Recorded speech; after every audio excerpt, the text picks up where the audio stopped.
கிறிஸ்துவுக்கான கண்பானவர்களே, ஆண்டுடைய திருப்பெயரிலே உங்களை வாழ்த்தி ஆசிர்வதிக்கிறேன். இந்த புதிய நாளின் நன்மைகளை மென்மைகளை தேவன் கொடுத்து தாங்குவாராக.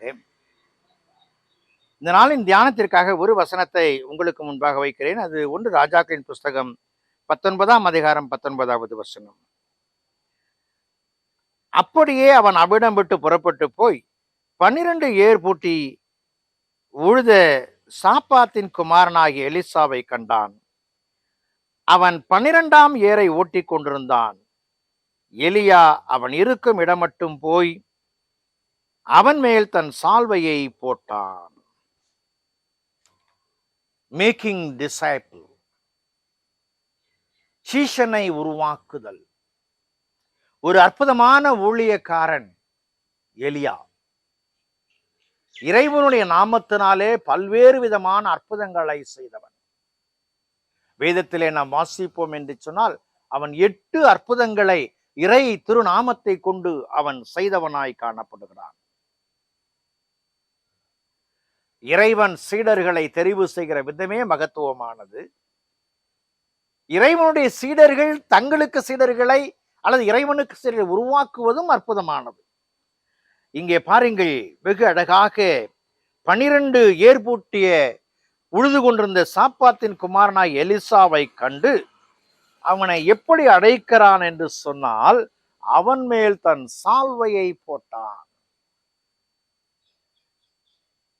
படகு துறையிலோ ஆயத்துறையிலோ இருக்கிறவனை பார்த்து ஆண்டவர் அழைத்ததை போல பழைய ஏற்பாட்டிலே எலியா தனக்கு சீடனாக தனக்கு பின் இறைப்பணி ஆற்றுகிறவனாக எலிசாவை தெரிந்து கொள்ளவில்லை.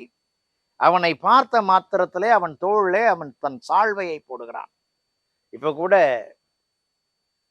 அநேக இடங்களில் ஒருவரை கனப்படுத்த வேண்டும் என்று சொன்னால் இந்த சால்வையை தான் போட்டு பொன்னாடை போர்த்துகிறோம் என்று சொல்லுகிறார்கள். எலிசாவை எலியா தெரிந்து கொண்ட பொழுது அவன் பொன்னாடையை போர்த்துகிறான், சால்வையை போடுகிறான். அதற்கு பின்பு அவனுடைய விருப்பம் எதுவோ அவை எல்லாவற்றையும் நிறைவேற்றுகிறவனாக இந்த எலிசா காணப்படுகிறதை நாம் பார்க்கிறோம். அன்புக்குரியவர்களே, இறைவனை அடையாளம் காட்டுவதற்கு சீடர்கள் தேவை. தெரிவு செய்யப்படுகிற சீடர்கள் சரியான பாதையிலே தடம் பதிக்க வேண்டும். அப்படி பதிக்கும் பொழுதுதான் அங்கே நிறை நன்மைகளை காண முடிகிறது, இறை அருளை வெளிக்காட்ட முடிகிறது. இறை தன்மைகளை வெளிக்காட்டுவதற்காக எலியா தெரிந்து கொண்ட எலிசா 16 அற்புதங்களை செய்தான். எலியாவை காட்டிலும் 8 அற்புதங்கள் அதிகம்.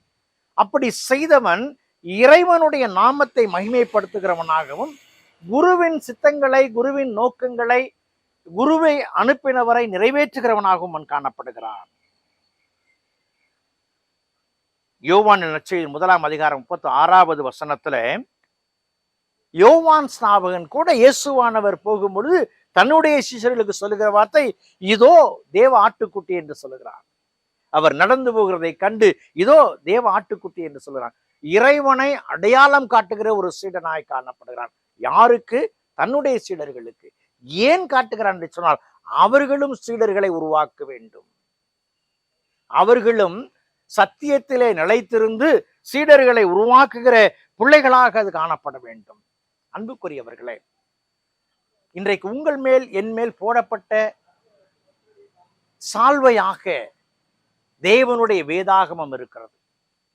அந்த வேதாகமத்தை எடுத்துக்கொண்ட நீங்களும் நானும் இறைவனை பறைசாற்றுகிறதுல எந்த அளவுக்கு தெளிவாய் இருக்கிறோம்? வேதம் சொல்லுகிறது, ரோமருக்கு எழுதின கடிதம் 16ஆம் அதிகாரம் 16வது வசனத்துல, பரிசுத்த முத்தத்தோட ஒருவரை ஒருவர் வாழ்த்துங்கள்.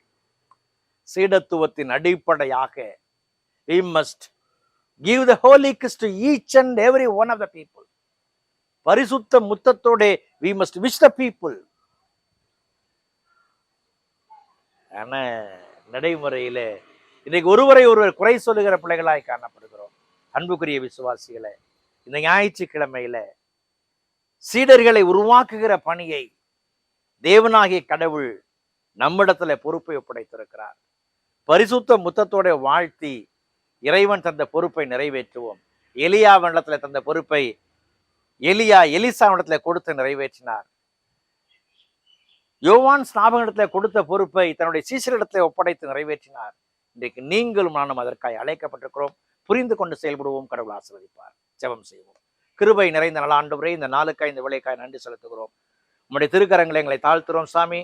நீர் மகிமைப்பட சீடரை உருவாக்க உதவி செய்யும். சீடத்துவத்தின் மகத்துவத்தை நாங்கள் வெளியரங்கமாக்க உதவி செய்யும். எங்களை எடுத்து பயன்படுத்தும். இயேசுவின் ஜெபிக்கிறோம். ஜெபங்கள் பிதாவே, ஆமென்.